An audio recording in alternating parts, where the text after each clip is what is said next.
Hey plant lovers, welcome back to an indoor sanctuary. Today we're tackling a topic that every indoor gardener has faced at some point: plant pests. These tiny creatures might seem insignificant at first, but just like clutter can steal the joy from a tidy home, pests can drain the life out of our beloved plants.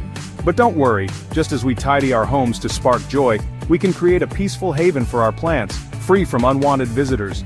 I'm going to guide you through identifying the 5 most common plant pests and, most importantly, how to treat your plants with kindness and help them thrive. Let's begin.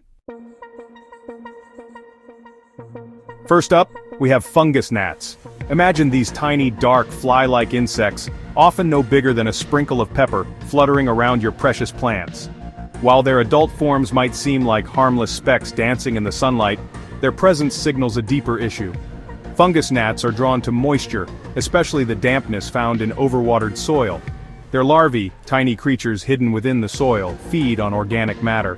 While a little bit of organic matter is good for your plant, a large infestation of fungus gnat larvae can damage the delicate roots of your plants, hindering their ability to absorb the nutrients they need to thrive. Have you noticed these tiny flies flitting around the base of your plant? Perhaps when you water your plants or even gently touch the soil surface, a flurry of these minuscule flies takes flight. That, my friends, is a telltale sign of fungus gnats. Another indication that these tiny insects might be more than just a nuisance is the sight of yellowing leaves. If your plant's vibrant green foliage starts to fade, it could be a sign that the roots are struggling to absorb nutrients, a possible consequence of fungus gnat larvae feasting on them. Now, how do we gently guide these uninvited guests out of our plants' lives? The key, my friends, lies in restoring balance to your plant's environment, starting with its soil. Fungus gnats thrive in moist environments, so allowing the top layer of soil to dry out completely between waterings can discourage them from laying their eggs. Next, we can set up sticky traps near our plants. These traps, often bright yellow in color, attract the adult flies, effectively reducing their population and in turn, limiting their ability to lay more eggs. For an added layer of protection, consider adding a thin layer of sand to the top of your potting soil. Finally, if you find yourself dealing with a particularly stubborn infestation, a diluted solution of neem oil or hydrogen peroxide can work wonders. Next, we turn our attention to a pest so tiny it's often difficult to see with the naked eye, the spider mite. These minuscule creatures, often appearing as tiny moving dots, can wreak havoc on your indoor oasis, quietly draining the life force from your plants. Spider mites, much like the delicate webs they spin, are masters of disguise. They reside on the undersides of leaves, their tiny bodies nearly invisible to the untrained eye. But don't let their size fool you. These minute marvels of nature possess an appetite that can leave your plants feeling drained and depleted. Spider mites feed on the plant's sap, the vital fluid that carries nutrients throughout its structure. As they feed, they leave behind tiny yellowing dots on the surface of the leaves, a telltale sign of their presence. As their numbers grow, so too does their impact on your plant. The leaves, once vibrant and full of life, might begin to take on a pale, almost sickly appearance, as if their very essence is being slowly siphoned away. And then, there are the webs. Delicate, silky strands, almost invisible unless you catch the light just right. These webs, spun among the leaves and stems, serve as a spider mite nursery, protecting their eggs and providing a safe haven for their offspring. So, how do we approach a pest so small, so easily overlooked? The answer, as with many things in life, lies in careful observation and a gentle touch. First, inspect your plants regularly. Turn the leaves gently, examining their undersides for any signs of webbing or those telltale tiny dots. Remember, early detection is key to preventing a full-blown infestation. If you suspect you have spider mites, don't panic. A simple solution of water can work wonders. Take your plant to a sink or bathtub and gently rinse the leaves top and bottom with a stream of lukewarm water. This helps to dislodge the mites and their webs, disrupting their life cycle. For a more potent solution, consider using neem oil or insecticidal soap. These natural pesticides can help control the spider mite population without harming your plant or other beneficial insects.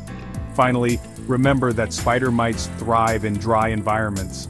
Increasing the humidity around your plants can make their environment less hospitable. Now let's turn our attention to a pest that prefers to travel in fluffy white clusters. The mealybug. Imagine them as tiny, soft clumps of cotton, clinging to the delicate stems and leaves of your plants. While their appearance might seem harmless, even a little whimsical, don't be fooled. These seemingly gentle creatures can weaken your plant, leaving it vulnerable and drained.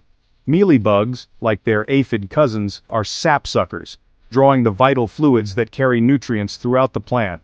As they feed, they excrete a sticky substance called honeydew, which further compounds the problem.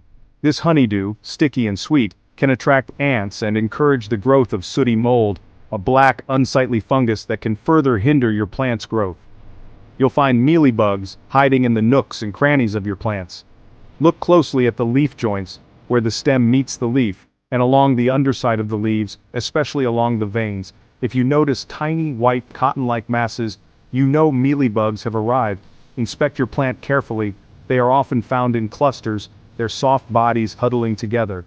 Another sign of mealybugs is the presence of honeydew. This sticky residue may appear as shiny patches on the leaves or even drip onto the surface below your plant.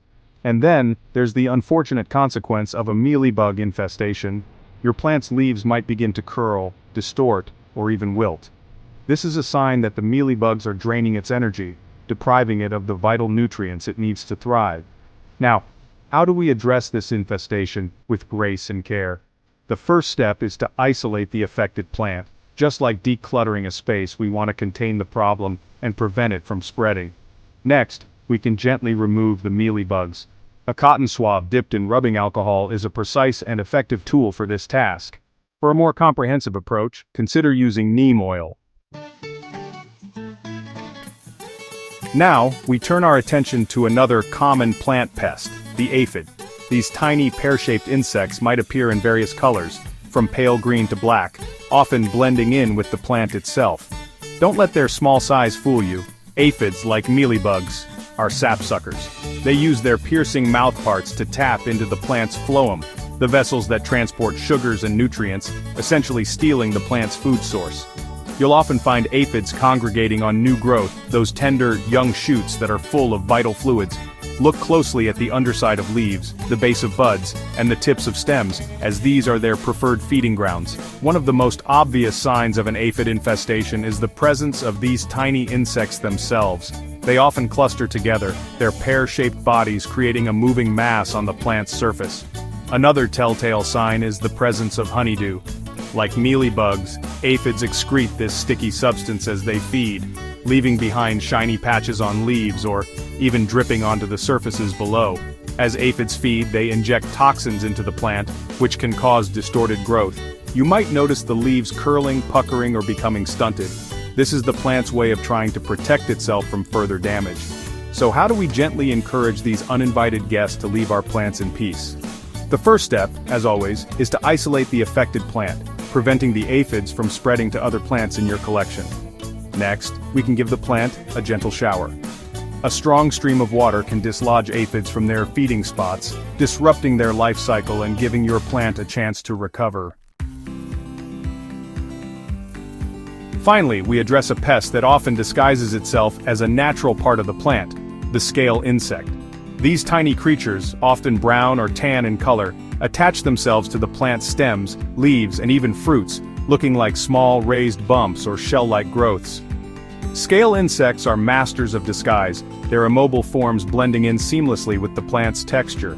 This camouflage makes them particularly challenging to detect, as they quietly siphon away the plant's life force. Like their sap-sucking counterparts, scale insects feed on the plant's phloem, slowly draining its energy reserves. Their feeding can weaken the plant, making it more susceptible to diseases and other pests. Identifying scale insects requires a keen eye and a gentle touch. Inspect your plants regularly, running your fingers along the stems and feeling for any unusual bumps or rough patches. One of the most obvious signs of a scale infestation is the presence of these bumps or shells. Unlike natural plant growths, scale insects can be flicked or pried off with a fingernail.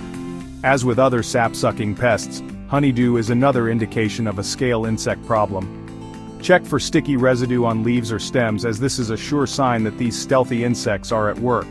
If left unchecked, a scale infestation can take a toll on your plant's health. You might notice yellowing leaves, stunted growth, or even branch dieback. So, How do we approach this hidden menace? The first step, as always, is to isolate the affected plant. This prevents the scale insects from spreading to other plants in your care. Next, we can gently remove the scale insects.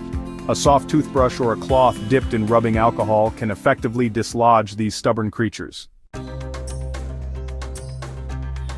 As we conclude our exploration of these common plant pests, let's take a moment to appreciate the importance of creating a peaceful and nurturing environment for our plants.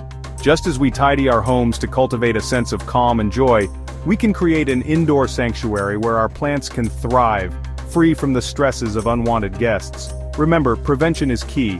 Inspect new plants thoroughly before bringing them home, looking for any signs of pests or diseases. Regularly clean their leaves, providing a gentle and refreshing cleanse that removes dust and discourages pests.